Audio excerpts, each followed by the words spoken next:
Welcome to Jazz Time. JazzTime.com is an online store that buys, sells, trades authentic luxury watches. We make these videos so our customers can easily choose the best watch for themselves in the comfort of their own home. If you like this watch and would like to purchase it at the lowest price anywhere online, click on the link in the description below to buy it at JazzTime.com. Today, I'm going to be reviewing the Vacheron Constantin or Vacheron Constantin Overseas self-winding steel with a silver dial reference 4500V/110A-B126.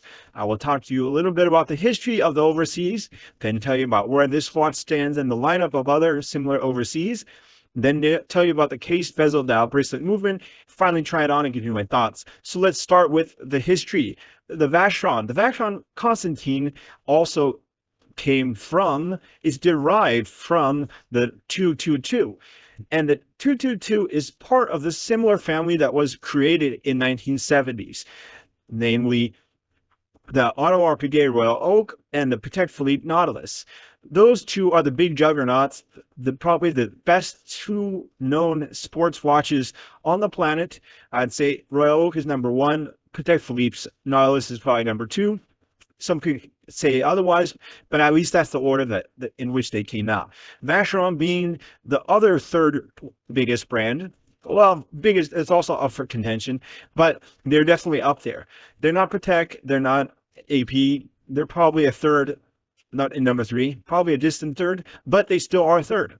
So they came up, that is Vacheron, came up with their own version of the Royal Oak and Nautilus. It was not designed by Gerald Genta, who created those two I just mentioned, but it was designed by another very young, up-and-coming designer named Georg Heisek. I'm not sure if I said that right, but it's Georg Heisek, Heysek. He's only 23 years old at the time, and he designed the 222, not the Vacheron Overseas that you see here, but he designed the 222.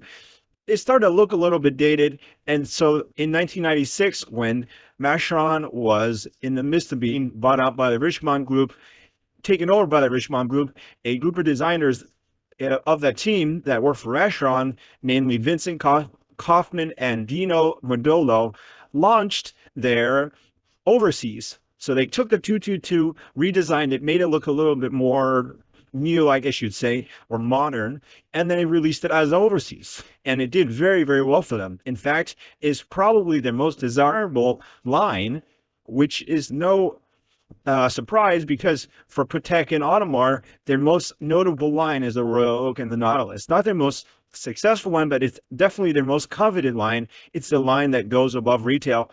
And same goes for the Vacheron. They're Overseas. Sometimes some of their Vacherons are starting to Overseas go for over retail. And this Overseas actually is an exception to that. Well, sometimes it goes over retail, not always. Depends on which one. But anyways, this is the famous Overseas. Okay, so each brand, big brand, has their sports line that they push. And this is what Vacheron is pushing, the Overseas. Okay, that's a little bit about the history. Let's talk about where this watch stands in the lineup of other similar Overseas.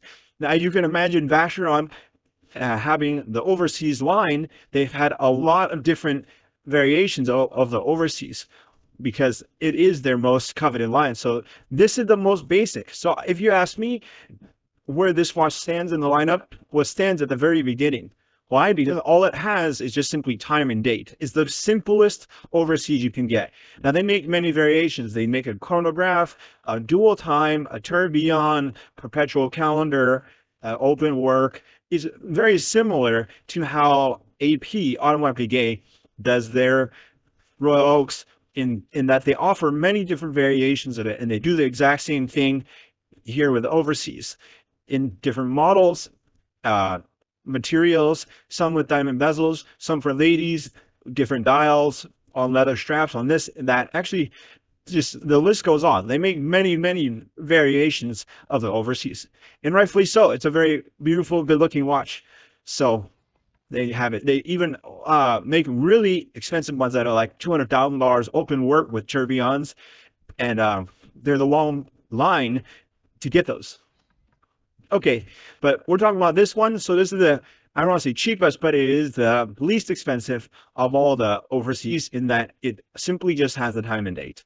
But it doesn't make that a bad thing. It's a still very beautiful design. The only difference is it doesn't have some of the precious metals, and the insides, the movement and dial is not all that crazy. Okay, so that's where this watch stands in the lineup. Okay, now let's start talking about the watch itself. Let's start with the case. Now the case is a 41 millimeter, which is not a bad size at all. 41 millimeter is actually a very good size. If you look at the Royal Oak, its competitor, it's also 41 millimeter. Okay, and if you look at, for example, the Nautilus, it's 40 millimeter, but it's almost getting to 41 millimeter. It's 40 in change. It's like 40.5 or something. And if you add the pushers, then it's definitely over 41. So 41 is right in line with all the rest of the sports watches. It's a nice, good size, not a big size, not a small size, but it's a very nice one. Okay, and by the way, I'll also mention, I told you at the very beginning that this reference is 4500V. It's been replaced, by the way, by 4520V. There's some small differences. I'll go through some of them. This is not a review. This is not a comparison, so I'll just briefly tell you about them. But as we go through the video. Now the case on this one, as I said, is 41 millimeters. If you turn it on its side, it's 10.95, or let's say 10.9. Let's call it 11 millimeters. All right, 10.95 to be exact, and of thickness, which is not very thick at all, by the way. All right, and it's a nice thickness. It's not too thick, but it's not too thin. It's just perfect, actually. Considering it just has time and date, 11 millimeters is totally fine. The newer version, which is just released in 23, it has a reference 4520V instead of 4500V. It's a little bit thinner, 10.6 millimeters as opposed to 10.9. This is not a whole lot, but it is thinner. So, you know, it's take it for what it is, but it is still thinner. Okay, but that's the only difference. It has a beautiful high polish, similar, very similar to the Royal Oak, that has a high polished beveled edge and a satin finish top. Okay, now let's move on to the bezel. This is the bezel is quite interesting.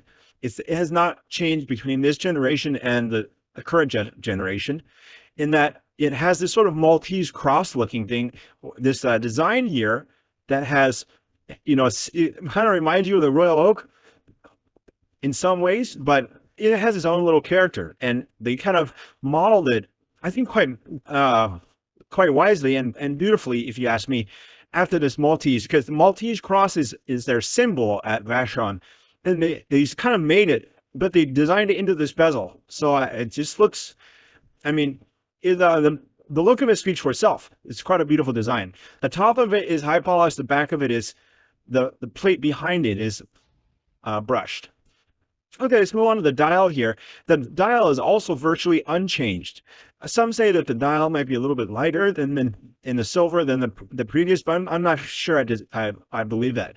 I mean, it just looks silver to me. So, and the hour markers, hands, the print, everything's basically the same. I really don't see any kind of difference on it. Now let's talk about the next part, which is a bracelet, which has changed. So this is kind of a big deal. I mean, not a huge deal, but it is some kind of deal. The movement, or sorry, the bracelet is, if you look at it carefully, it starts at 23.6 millimeters where the bracelet meets the head, and it's so at the buckle, it's actually 20 millimeters. So it goes from 23 to 20 millimeters when you get to the buckle. So it's kind of a chunky bracelet. This is a chunky bracelet, and when you look at it, you can kind of tell it's a kind of a thick. Well, it looks thick, and what they've done nicely is that they integrated sort of the bezel into the motif of the bezel gets extended to the bracelet. So it looks like an integrated bracelet and head, which it is. And yeah, I mean, it looks quite nice. The only thing is the bracelet in this generation is a little bit thicker. So if you like thicker bracelets, well then by all means get this one.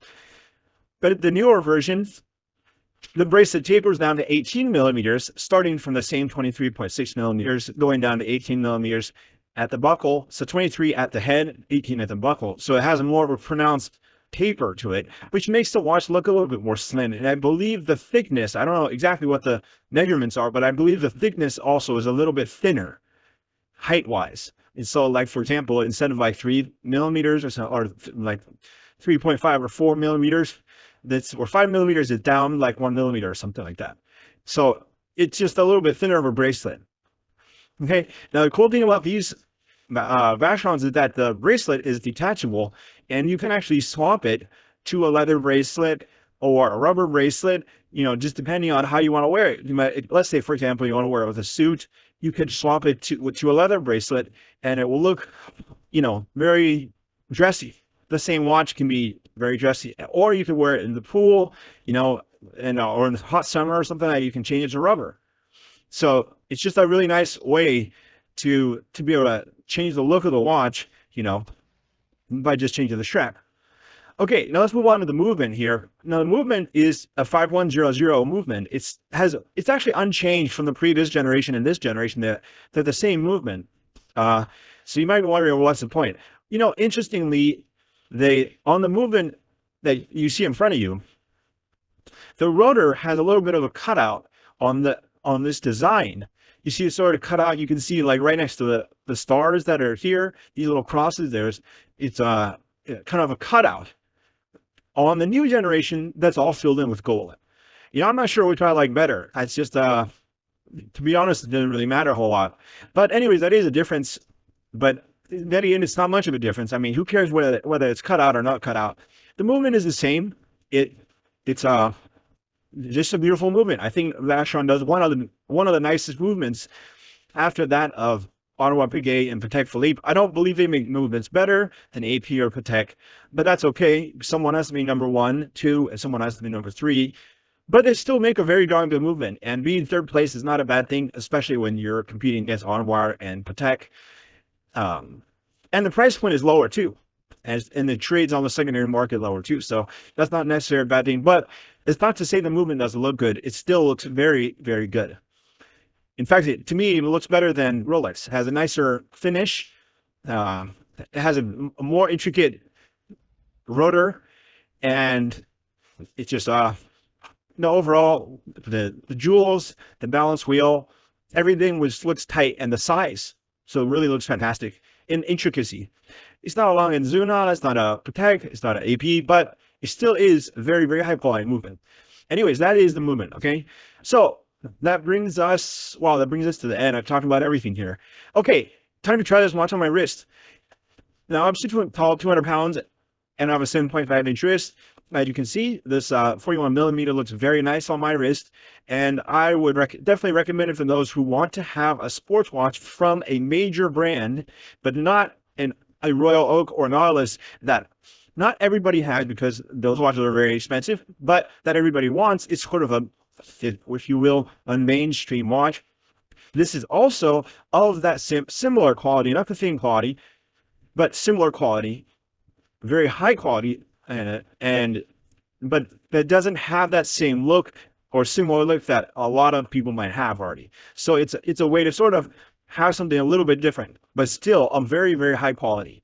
So, and for the price point, trading under retail, at least as of now, that I think it's quite a bargain. So you don't hear that much in the watch world, but it is quite a bargain if you ask me. So look, if you want to buy this watch at the lowest price anywhere online, click on the link in the description below to buy it at jazztime.com. If you want to find out more about the watch you just saw in the video, you can just click below on Show More to see the full description. Then you can check the link next to Model as seen in video, click on it, and you will get to the proper page where you can see all the details. If you're watching on a mobile phone, you have to click on the arrow down on the right hand side below the video to see the full description. If you like this video, please give us a thumbs up. If you would like to share this video with your friends, you can use the share button below and share it on any platform you like. If you have questions, constructive feedback, want to tell us about some mistakes or misspeaks, just write a comment below. If you want to see more videos like this, you should subscribe to our channel and visit our channel page where you can find all the videos. And if you're interested in a specific watch brand, you can check out our playlists. If you want to check the price for a watch or want to buy one, remember at jazztime.com you always get a steep discount, so you should check the prices with us. If you want to know the price for a specific watch, just go to Google, type in JazzTime, plus the brand, model, and the details you're interested in, and Google will find the right page for you. Thank you for watching.